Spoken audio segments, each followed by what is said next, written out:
Olá, pessoal! Bem-vindos agora ao nosso capítulo dentro da seção Eletrocardiograma Normal, onde nós vamos estudar o sistema de condução e as células marca-passo. Então, no capítulo anterior, vimos a anatomia, que relembramos a relação do ciclo cardíaco com o eletrocardiograma. Nessa aula, a gente vai entender como que tudo começa. Quer dizer, por que o coração bate? Por que o coração tem o estímulo para que ele possa ter a contração, que é a sístole, seguida do relaxamento, e depois novamente a sístole e assim por diante. E o segredo disso é o estudo do sistema de condução e as células marca-passo. Então vamos lembrar desse vídeo que a gente passou já nas aulas anteriores? Então aqui vocês têm a sístole atrial e a sístole ventricular, né? Então, sístole atrial e sístole ventricular. E claro, depois de cada sístole, a diástole. Depois de cada sístole, a diástole. Então, eu vou ter a sístole do átrio, o átrio contrai, diástole do átrio, o átrio relaxa. Sístole dos ventrículos, eles contraem e depois eles relaxam. Agora, como tudo isso aqui começa?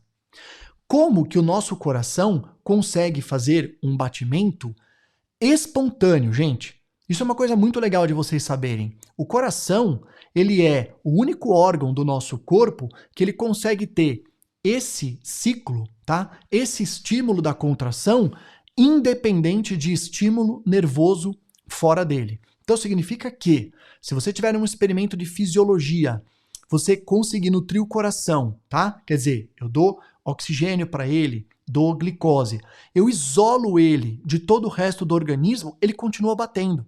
E isso acontece porque dentro do nosso coração a gente tem células marca-passo e tem um sistema de condução elétrico. Vamos dar uma olhada. Então, aqui nesta figura, a gente tem a representação do sistema elétrico do nosso coração e das células marca-passo. Então, vamos estudar como é que ele funciona no coração normal. Eu vou dar um zoom aqui para ficar mais fácil da gente poder visualizar. Então vamos relembrar um pouco a anatomia que está aqui descrita. Então esse é o átrio direito, esse é o ventrículo direito, este é o átrio esquerdo e que ele tem mais uma porção lá atrás, e esse é o ventrículo esquerdo. Então acontece, gente, que o nosso coração é um órgão muscular e a princípio ele ia ficar quieto, esperando ter um impulso elétrico para que seja liberado cálcio para que ele possa ter a contração. E no nosso coração isso acontece espontaneamente. Então, primeira coisa interessante, existem em diversos locais do nosso coração as chamadas células marca-passo. E olha o que eu acabei de dizer, pessoal, eu vou até pegar aqui uma caneta, tá? Em que eu vou desenhar um pouco aqui.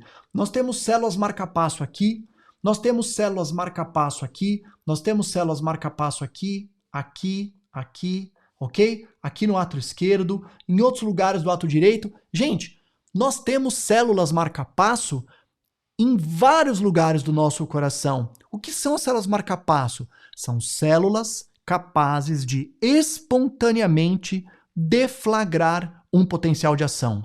Em outras palavras, cada uma dessas células aqui consegue sozinha mandar uma onda de ativação elétrica, uma onda de despolarização. Entretanto, as células marca-passo mais rápidas estão aqui nessa região, chamada nó sinusal, como está aqui na figura. Então, mais uma vez, olha que interessante. Nós temos células marca-passo em todo o coração, mas as células mais rápidas estão no nó sinusal. E quando elas disparam, pessoal, quando elas mandam a sua onda de despolarização, todas as outras ficam quiescentes, elas ficam dormindo, elas ficam quietas. E aí você poderia se perguntar, por que então eu tenho tantas células marca-passo se as do nó sinusal são as únicas que vão acabar comandando o coração?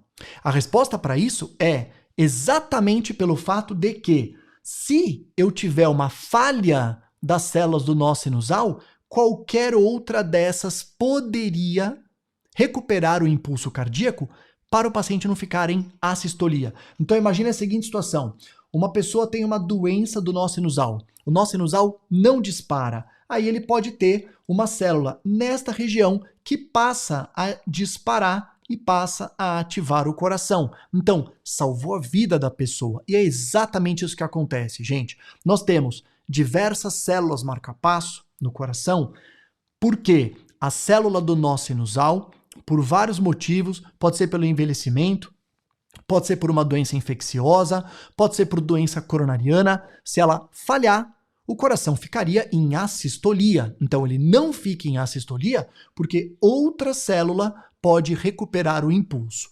Entretanto, qualquer célula que recupera esse impulso vai recuperar numa velocidade menor do que a do nó sinusal, ok? Isso é o normal que pode acontecer. Outra situação interessante, imagine o coração de uma pessoa saudável, tá aqui o nó sinusal, então ele que comanda o coração, ele que dispara a onda de despolarização.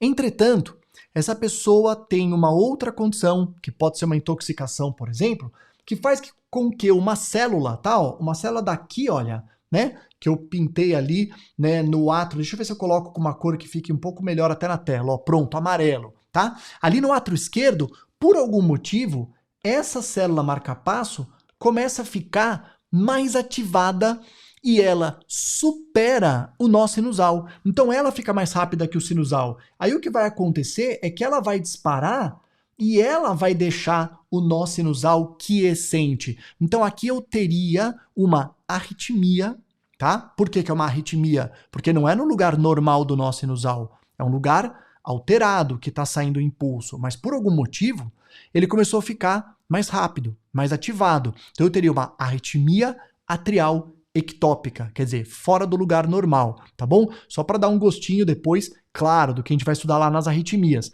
Então isso também pode acontecer, né? Então nessa história, nesse estudo das nossas células marca-passo, fiquem com essa regra, então, para vocês sempre se lembrarem. Nós temos inúmeras células marca-passo, mas no coração normal, quem comanda o coração são as células marca-passo do nó sinusal. E quando ela comanda, todas ficam dormindo.